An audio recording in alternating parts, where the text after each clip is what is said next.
It doesn't look much like you. Uh-huh. Dear Tim and Moby, I think portraits are the most boring kind of painting. Why do people make them? Thanks, Angelo. well, portraits aren't so boring if you know what to look for.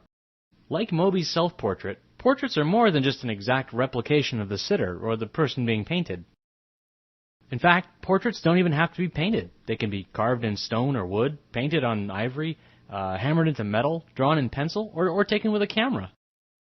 But a good portrait can show you what a person is thinking or feeling, what kind of position he or she holds in society, and even give you some clues about the history and culture of that society. Well, portraits show all that through the background, the props in the painting, and even how the sitter is placed in the painting. To get the most out of a portrait, it helps to approach it like a detective, looking at visual clues to learn about the sitter and the time and place he or she lived in. You'll probably recognize this guy. But this is more than just a picture of George Washington. If you look at it closely, it gives you a whole, essay almost on who George Washington was and what he believed in. Well, look at the background and the room he's in. The chair behind Washington looks like a throne, but it's not a throne, which shows the difference between the democratic United States and the monarchies of Europe. And if you look closely at the top of the chair, you'll see the stars and stripes. There's also a laurel branch, which symbolizes victory, the victory of Washington's colonial army over the British.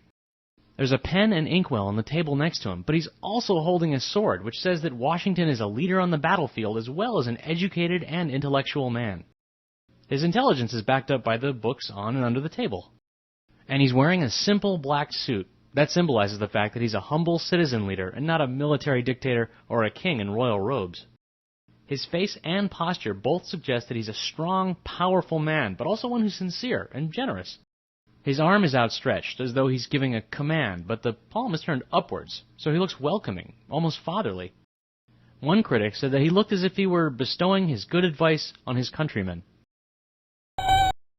Yep, Washington is often called the father of our nation. And there, if you look way up in the corner, you can see a rainbow. That suggests new hope for a new country. See, this portrait is more than just a snapshot of Washington. It's a careful collection of images and symbols that show him as a great leader of a new and powerful nation. I know, it's pretty cool. No, portraits don't have to be so representative. Pablo Picasso liked to paint portraits that looked hardly anything like real people. Although he was painting a real person, in this case a famous art dealer, the work is more about the way the painting is put together than what's being shown. And Andy Warhol made a famous set of Marilyn Monroe portraits using unrealistic colors to explore abstract design and repetition. Non-Western cultures have a long history of portraiture too, focusing less on what a person actually looks like than what kind of job they do or what place they hold in society.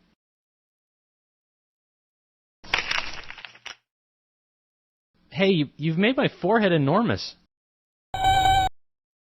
That shows how smart I am? I don't buy it.